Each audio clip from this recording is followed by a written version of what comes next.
You humans really piss us off with this. If you actually took the time to be friends with an elf, you'd be able to tell pretty quick. But since you're too busy with living in houses made of dead trees and lusting after other races, let me give you some pointers. Male elves have eyebrows at a different resting angle. Males have a deeper philtrum groove than females. Female elves have shorter ears than males. Female elves have larger penises than males. Close friend tries to run a 3.5 game with a few guys that he knows.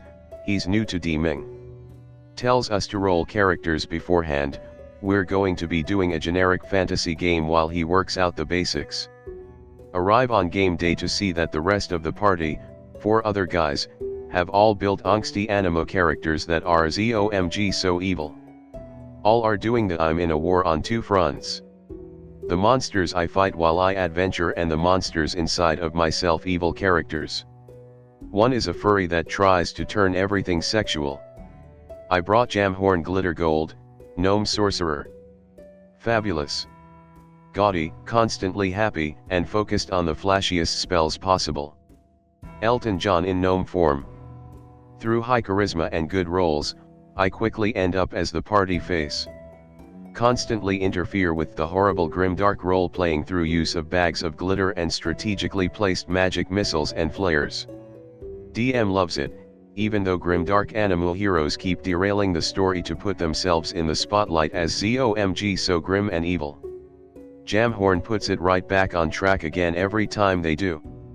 DM gets fed up with player angst and wants to end the campaign. Gemhorn steps into action. Work for a long time out of sight of the party to gather everything I need to achieve liquidum. Gemhorn is and has always been lawful evil. Put a plan in motion to kill off the party in ways that can never be traced back to me, needing the money they have. Still gaudy and fabulous, they all start to have accidents in combat that bring them to lower and lower health as the final dungeon run progresses. In the end, it's just me and the furry, having killed the dragon BBEG that was just trying to protect its young. Standing in front of a mountain of gold. He begins into long monologue about how much angst he's feeling and how evil he is for killing the dragon. Walk over to him. Tap him on the shoulder. Throw glitter in his eyes, disintegrate his ass. Begin the final stages of my transformation into a lich. Table is silent. MFW. Playing with a character named Titino Di Giamo, goes by the moniker Red Baron. Whenever attacking a place always has himself delivered in a crate or something. When the time is right, bursts out and yells it's not delivery, it's Di Giamo. Constantly asks people what they would like on their tombstone, every fucking time. Playing D&D, party's assignment escape a camp. Chuck the Orr doesn't like that idea, as everyone, including Chuck, near the exit, he turns around and sneaks to the officer's tent. Party is like, what the fuck? Chuck tells the DM he wants to awaken the officer, and seduce him. Rolls 17, officer wakes up, and is somehow seduced. DM says but you're taking, not receiving. Everyone at the table ooh. Chuck looks the DM dead in the eye and says, I roll intimidate. Success, so, he's now but fucking the officer while everyone else is escaping. Turns to the DM and says I roll strength. Everyone's confused. DM asks why. I'm going to kill this fucker with a donkey punch. Natural fucking 20. Our faces went.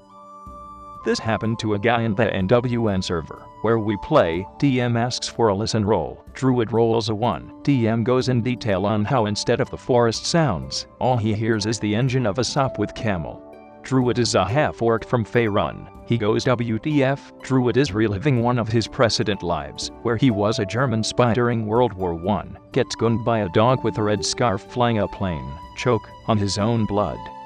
Smiling as he sees the Red Baron flying in the distance, his last thought is of Marie, the Belgian woman, who is waiting for him in Malta, pregnant with his son. She will be waiting for him, forever. Druid is back being Druid, in a forest near Waterdeep. All the memories of his precedent life vanish, leaving him sad, without knowing why. All of this only for a critical failure on listen check. Play 3.5 D&D. Everyone has decided to roll up monks. We didn't plan this out, we all showed up with insane kung fu backstories, school names, etc. DM quietly puts away the notes for the game he had been planning. We start out in a noodle shop. 2 monks, 1 OG, 1 LE, are arguing about the best use of the power bestowed by mastery of Kung Fu. The good one says that Kung Fu shows that we all have a place in life. The evil one believes that Kung Fu masters should rest at the top. My character is a drunken master, CN, DM Fiat, saunter over to table, soon joined by the other guy, LN.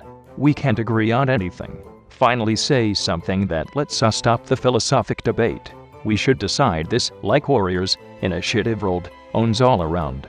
Evil dude goes first, by virtue of the improved initiative feat, attempts to flip table aside dramatically. Rolls a 2. Having hurt his hand, he decides a flying kick over the table would be better. Rolls acrobatics and attack. 1, 2. Foot catches side of table, falls onto chair, and flips over backwards. I throw my sake to the good dude. He catches it and throws it back. It breaks on my face. I kick table, breaking it in half. The lantern on the table falls over on me, and I go jump in the decorative pond outside to put myself out. The good and the neutral monk stare each other down. The good one attempts to punch him. 1, 2, 1. Trips over table, dislocates own arm. Neutral guy does a backflip out of the way. Rolls acrobatics. 1 for the jump, 1 for the landing.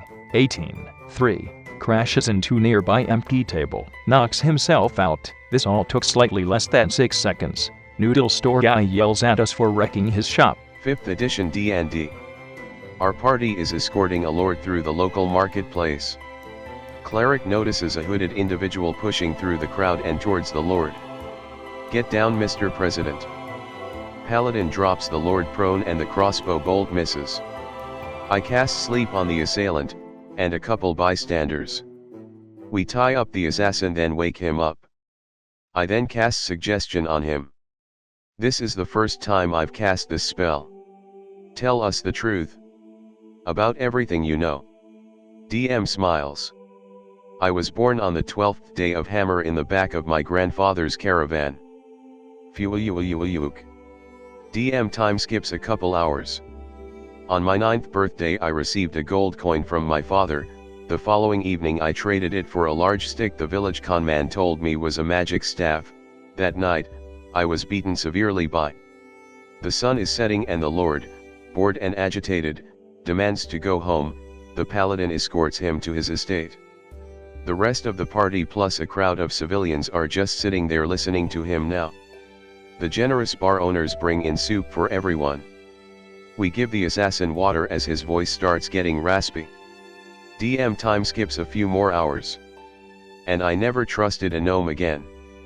It was these series of events that lead me to the cult of Baal. Fucking finally. The noticeable attractive dark elf gave me the task of shooting at the Lord. Yes, go on. Her figure distracted me and I forgot whether I was supposed to actually hit the Lord or not. Gods, she was so hot, the things I'd do for. Oh god, come on dude. But it was clear that my main goal was to provide a distraction as another party snuck into the kitchen and poisoned his food. Our face when Rogue and Barbarian kept deck of wonders but were smart enough not to use it without knowing what it could possibly do. I roll up a sorcerer instead. As the campaign progresses, the Barb develops a habit of kicking the rogue in the nuts occasionally with no real reason behind it, just lolger and dumb crap new players like to do. Rogue eventually gathers enough info on what the different cards in the Tao do, decides to risk drawing a card, another fucking wish card. Everything we ever did in this game seemed to be a huge success or a huge failure. Rogue wishes for living adamantium balls. We don't know why, just kind of would and get on with the quest. Barb eventually tries to kick him in the nuts again. DM, roll for damage. Barb, huh? You just kicked adamantium with full force. Roll for damage. Crit fail. Barb breaks his foot on Rogue's nuts. Be me, playing a meat pasty blonde elf wizard who rarely speaks up.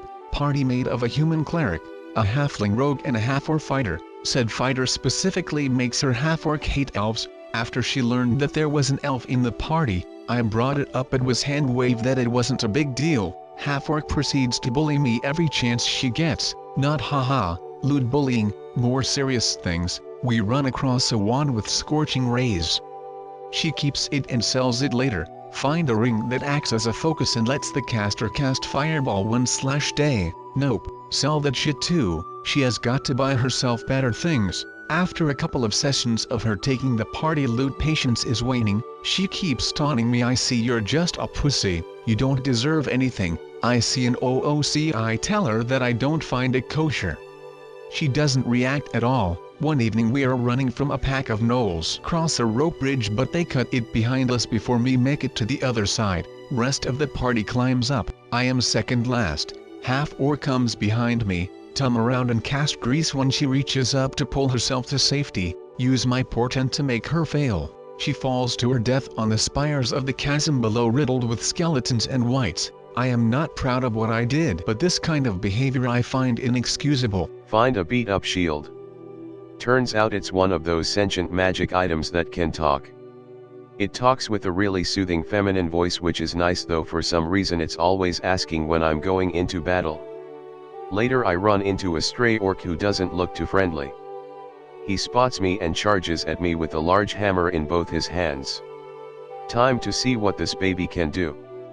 Manage to block to the hammer easily. Amazing, why can't feel any force behind the blow at all. Before I can follow up with a counter-attack, we both hear a strange voice. Oh yes, hit me more. Give me everything you got, you big green stud. We both hear with an insatiably lusty voice. It doesn't take me long to realize it came from the shield. The orc and I just stand there in awkward silence as the shield begs him to strike it again. I look back at the orc and based on his face he looks very uncomfortable. After a few more moments of the shield begging and letting out lusty moans, the orc awkwardly walks off. Later I try to take off the shield, but no matter what I do it just won't budge. MFW, it's a cursed item. Magic items never again.